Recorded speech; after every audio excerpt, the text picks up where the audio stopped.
আজকের বিজেপিরই আমাদের কিছু সতীর্থ একটা মিটিং ডেকেছিল, যেখানে মিটিংয়ের মধ্যে তৃণমূল আশ্রিত সমস্ত লোক, সিপিএম আশ্রিত লোক, যারা বিগত দিনে আমাদের উপর মারধর করেছে, অত্যাচার করেছে। ব্যারাকপুর বার অ্যাসোসিয়েশনের উকিলদের মধ্যে বচসা মারামারি। ব্যারাকপুর আদালতের অপরদিকে একটি হোটেলে মিটিং করছিল সিপিএম, তৃণমূল ও কংগ্রেসের মিলিত কিছু উকিল। খবর পেয়ে সেখানে যান বিজেপি পরিচালিত ইউনিয়ন। কার অনুমতিতে মিটিং হচ্ছে জিজ্ঞাসা করতে শুরু হয় মারামারি। মহিলা আইনজীবী গীতা সাহা আক্রান্ত হন। তাকে ব্যারাকপুরের একটি বেসরকারি হাসপাতালে ভর্তি করা হয়। এই মুহূর্তে সাক্ষী থাকলো নিউজ 12 24 আওয়ার্স। দেখুন আমাদের বিশেষ প্রতিবেদন। দেখুন, আজকে আমরা তো সবাই বিজেপি করি। আজকের বিজেপিরই আমাদের কিছু সতীর্থ একটা মিটিং ডেকেছিল, যেখানে মিটিংয়ের মধ্যে তৃণমূল আশ্রিত সমস্ত লোক, সিপিএম আশ্রিত লোক, যারা বিগত দিনে আমাদের উপর মারধর করেছে, অত্যাচার করেছে, তারা আজকে সেই মিটিংয়ে ছিল। তা আমাদের প্রেসিডেন্ট গিয়ে বলছেন যে এরা কেন প্রতিবাদ করতেই আজকের এই হামলা। আপনাকে কি করা হয়?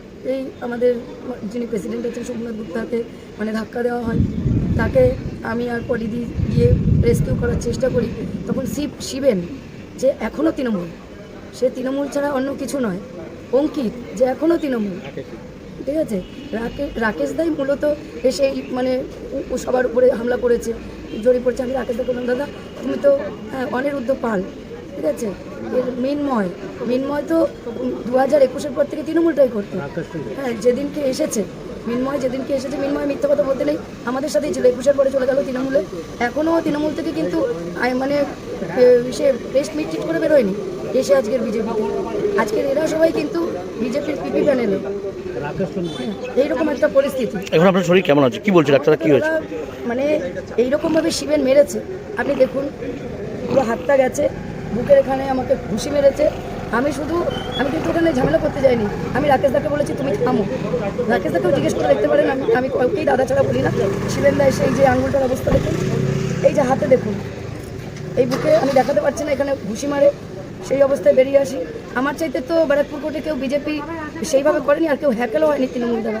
আজকের দিনে জিতে যদি সেই সিপিএম, সেই তৃণমূলদের যদি আমরা বিজেপিতে জায়গা দিই, এর চেয়ে বড় লজ্জাকর আমাদের কিছু হতে পারে না। এরই প্রতিবাদ করাতে আজকের আমার এই অবস্থা। আমার স্ট্রোক হওয়ার পথে ছিল, আপনারা দেখতে পাচ্ছেন। এই যে মেডিকেল, পলিকে মেরে দেখুন, পলি ঠেকাতে গেছে, পলির হাতটার অবস্থা দেখুন, ঠিক আছে। এইরকম পরিস্থিতি, আমার স্ট্রোক হওয়ার অবস্থা ছিল। আমাকে আমাদের সতীর্থরা সরবিটার দেয়, সাথে সাথে এইখানে আনে। এখন আপনি কেমন আছেন? দাদা হসপিটালে বলেছে আমাকে ইমিডিয়েট হসপিটালাইজড হতে।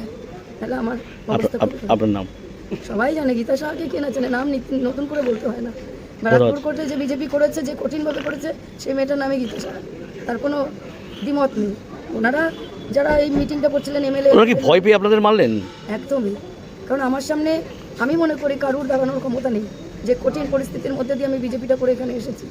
আজকের যারা তৃণমূল বা সিপিএম ওখানে গেছে ওই বিজেপির মিটিংয়ে, বা যারা এই মিটিংটাকে মদত দিচ্ছেন, আমি তাদেরকে ধিক্কার জানাই। বিশেষ করে প্রদীপ সোম নামের যে ব্যক্তি, তিনি যে নোংরা খেলায় মেতেছেন বা আমাদের কর্মীদের যেভাবে মারতে আজকের উদ্যত হয়েছেন, আমি ওনাকে ধিক্কার জানাই। ধন্যবাদ। আর BJP legal department Barrackpore court unit তরফ থেকে আমরা জানতে পেরেছি যে এটা আমাদের বিরোধী গোষ্ঠীর একটা সভা করছে। সেই সভাটা কার অনুমতিতে, কার পারমিশন সভা হচ্ছে, সেটা আমরা প্রতিবাদ জানালাম। কে জিজ্ঞেস করলেন কথা? হোটেলে চলছিল। কে জিজ্ঞেস করলেন কথাটা? আমি জিজ্ঞেস করলাম। হ্যাঁ, আমি আজকে being the president of the BJP legal department, আমি প্রশ্ন করলাম যে কেন তোমরা এই মিটিং করছো, কার অনুমতিতে করছো, তুমি করো আমাদের জানিয়েছো। তখন কি বললেন তারা? মিটিং পরিচালনা কেন করছো? তখন তারা কি বললেন? তখন ওরা বলতে আমরা বেশ করছি, আপনার বলতে আপনি বাইরে যান। এই নিয়ে ধাক্কাধাক্কি কিস্তাকিস্তি সবাই হলো, গালাগলজি হয়েছে। তারপরে আমাদের নেত্রী আছে গীতাদি, ওর উপরে হাত ধরে পলি, এই দুজনকে হাত ধরে টানাটানি করছে, তাতে হাতের চোট লেগেছে। কেন এনাদের টানাটানি করলেন কেন? গীতাদি সেন্সলেস হয়ে গেল, আমরা টেকনো হসপিটালে নিয়ে এসেছি। এইবার কি হয়েছে গীতাদি? কি হয়েছে এখন? গীতাদি বলতে ডাক্তার কি বলছে? করলে এতে মন বেড়ে যাবে, সেই জন্য এদের প্রতিবাদ। এই আমরা শুধু বলতে গেলাম যে তোমরা কেন মিটিং করছো, কার অনুমতিতে করছো, এই বলে ও সব শুনতে না। ওই মিটিংয়ের মধ্যে যারা টিএমসি করতে, যারা সিপিএম করতো, যারা কংগ্রেস করতো, অ্যাডভোকেট, সবাইকে নিয়ে ও একটা নতুন করে সংগঠন তৈরি করা, পাল্টা সংগঠন তৈরি করার জন্য চেষ্টা করছে। সেটা আমরা বলতে এটা হতে দেবো না। এই নিয়ে ও তো গরম। তারপরে তার নতুন এসছে একজন রাকেশ সিং, উনি মাথাভারি করছে, আপনি কে, আপনি বেরিয়ে যান, এইসব নানা রকম মুক্তি করেছে। তার প্রতিফল বলল আজকে আমরা ক্ষেত্র হসপিটালে আছি। আপনার নাম? আমার নাম শম্ভুনাথ গুপ্ত, বিজেপি লিগাল ডিপার্টমেন্টের প্রেসিডেন্ট। কি চাইছেন আপনারা, কি চাইছেন? আমরা চাইছি যে এই দূর গোষ্ঠী হতে দেবো না। আমরা একটাই গোষ্ঠী আছে, আমাদের একটাই দল আছে, বিজেপি একটাই দল থাকবে। এর মধ্যে কোনো টিএমসি আর সিপিএমকে নিয়ে কোনো দল করা যাবে না।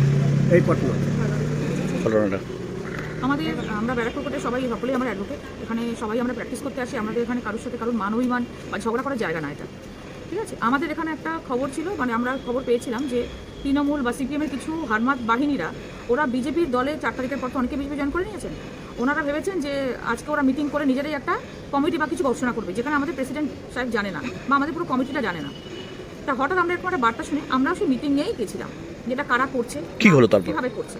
তা আমাদের প্রেসিডেন্ট সাহেব যখনই জিজ্ঞাসা করেছেন ওদেরকে যে আপনারা এখানে মিটিং করছেন, মানে কার, আমার কাছে কোনো সূচনা, এবার সেখানে আমাদের প্রেসিডেন্টের উপর সবার আগে হামলা হলো। প্রেসিডেন্ট যেই হামলা করেছে সঙ্গে সঙ্গে আমি ওনাকে ধরতে গিয়ে ওখানকার যারা আছে, সব্যসাচী, আরেকজন রাকেশী, আর হচ্ছে শিবেন, এরা সঞ্জয়, এরা সবাই মিলে কি করলেন? আমাকে, আমার হাত দেখুন এখনো ফুলে রয়েছে, হাত ফুলে এখন এইগুলো, মানে আমার আঙুল তো সব আংটি খুলে ফেলেছে। কি করলেন ওরা? টানা হেঁচড়া করে ছেলেরা মিলে মেয়েদেরকে এভাবে করছে, যারা এখন আগে তৃণমূল করতে এখন বিজেপি হট করে হাত পা ধরে টানাটানি করেছে? হ্যাঁ, হাত ধরে টানা, মানে কি মার ধরে শুরু করে দিয়েছেন ওনারা আমাদেরকে। মহিলা কেন করলেন এরকম? কারণ যেহেতু আমরা ঢুকেছি ওখানে, ওনারা নিজেদের মতো করে গোষ্ঠীদ্বন্দ্ব, মানে গোষ্ঠী তৈরি করবেন, ওটাই ওদের চলবে। বিজেপির যে এত বছর ধরে যে লিগাল সেল, সেটাকে ওনারা মানেন না, সেই লিগাল কমিটি ওনারা মানেন না, প্রেসিডেন্ট ওনারা মানেন না। কিন্তু ওরা কারা, যারা মানে না তারা কারা? তারা হচ্ছে তৃণমূল। কি চাইছেন আপনারা? আপনারা কি চাইছেন? আমরা আমাদের যারা আমরা নিজেরা লোকের কাছে, মানে আমরা বিচার দিই, মানে বিচারের আশায় লোকের আমাদের কাছে আসে, আর আমাদের সেখানে এটা করতে হচ্ছে। আমরা নিজেদের বিচার তো অবশ্যই আমাদের, এটা আমাদের উপরবর্তী মহল অবধি আমাদের যেতেই হবে। কি চাইছেন আপনারা? শাস্তি চাইছেন? শাস্তি যে তৃণমূলের যারা আছে হারমাত বাহিনী আর সিপিএমের হারমাত বাহিনী, এদেরকে বার করে দেওয়া হোক। বিজেপির একটাই দল থাকবে এখানে, বাকি কোনো কিছু থাকবে না, কোনো গোষ্ঠী লাগবে না আমাদের এখানে। আপনার নাম? আমার নাম অ্যাডভোকেট পলি ব্যানার্জি। ভারত মাতা কি জয়, জয় শ্রীরাম।